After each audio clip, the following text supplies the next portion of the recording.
Hi all, thank you for watching. It's me, Selena Dodson, also known as Rebel Glam.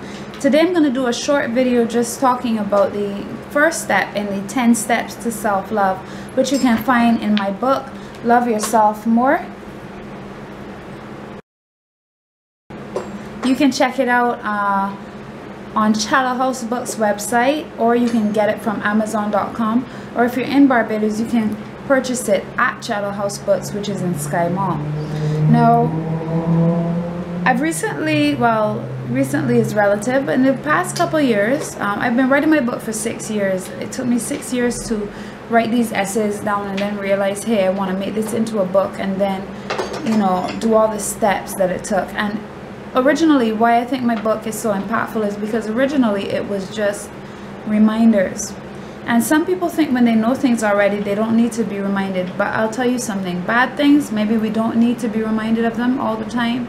But good things, we need those reminders. And sometimes we go without them for too long and it affects our quality of life. I'll give you an example. If you're in a relationship, the person that you're with should know that you love them and you should know that they love you. However, I'm sure you'll have a much better relationship if you guys manage to somehow communicate that love to one another as often as possible, because those reminders, they give you comfort and they make you feel they give you comfort and they make you feel secure in your situation. And with self-love, the journey is no different. There's all these different issues that come along with trying to love yourself. It is a relationship. There's a difference between who you think you are and who you really are. There's a difference between how you feel and who you want to be. And in order to conquer your fears and truly love yourself, you know, to the best of your ability, it is a journey. It's never ending, you know, until you die. You have this journey. And it takes a lot of reminders, because you need to remember who you are throughout your life so that you can continue to be who you are supposed to be. So without further ado, let me just let you know, I'm going to be featured at the Dynamic Diva Hour of Power. I'm going to put the poster up on the blog. That will be next week, Wednesday, and that is I believe around 6:30, but I'll put the poster up. I'm not good with remembering things sometimes. Anyway, so just so you can see the book again, and even if you do want to buy it in Barbados, you can just go online and check it out, read the back cover or whatever. You have to excuse my little daughter, Ramia. She is not accustomed to sitting quietly, and I guess we know that because she's 9 months old. She's also a cutie patootie. Anyway, there's all this different stuff in my book that I think are really, really important. You know, I think like my book is like level 1. There's lots of books dealing with what's important, the ego, inspirational books and whatnot. But I think you have to start with self-love first. Even if you want to love God, people say God first. But how can you put God first if you don't even know who you are?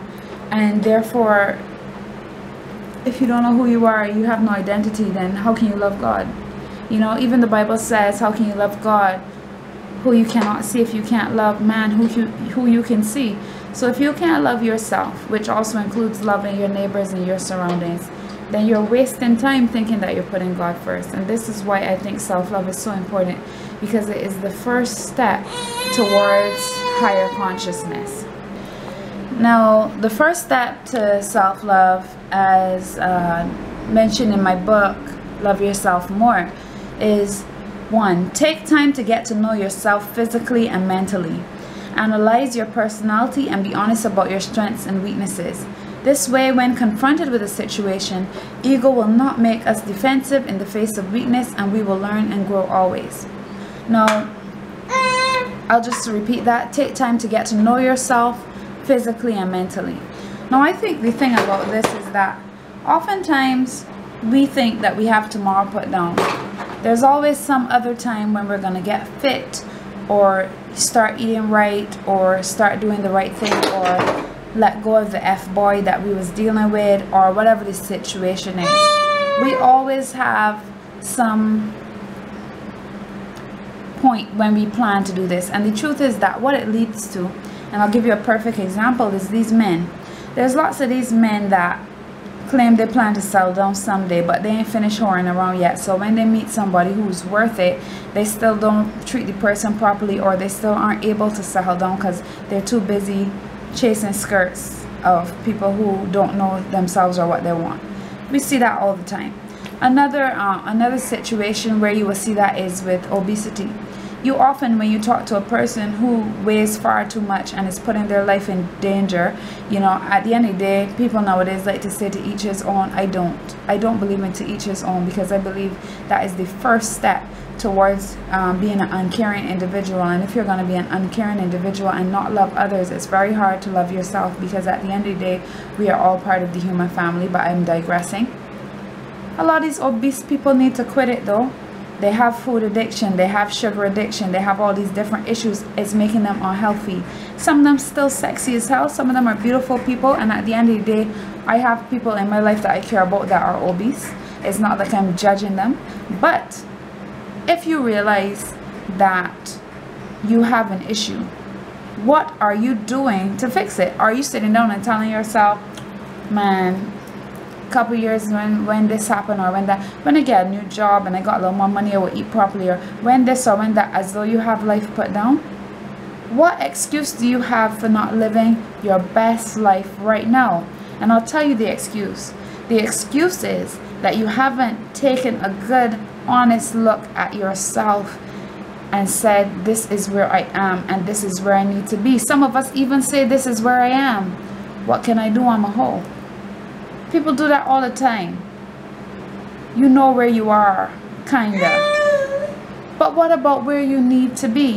What are you doing today to get yourself to a better place tomorrow? Without growth, there's stagnation.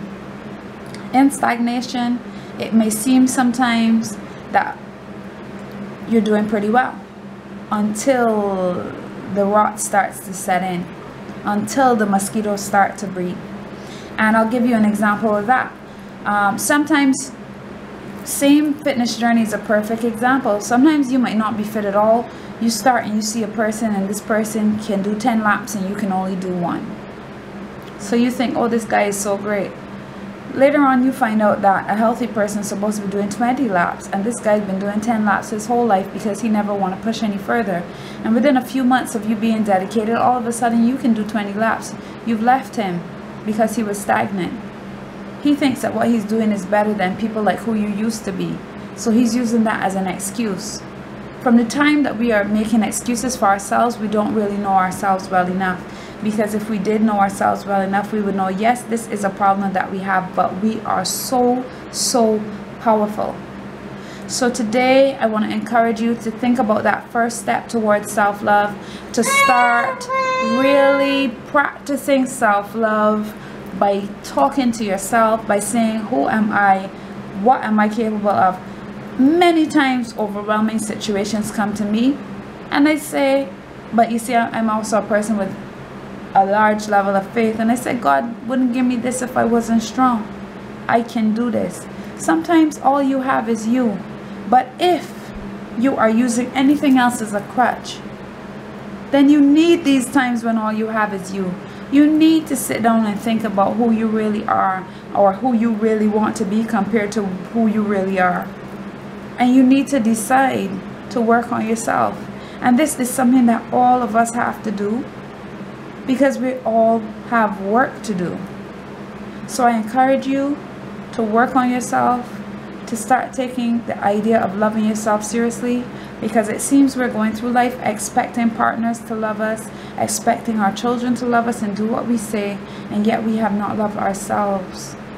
If you have not started with that first love, it is not fair to anyone else to expect them to truly love you, because you have, maybe you have accepted your flaws. There's this new saying, perfectly imperfect, you know, which we all are imperfect. So I'm not saying you'll ever be perfect, but there's nothing perfect about it.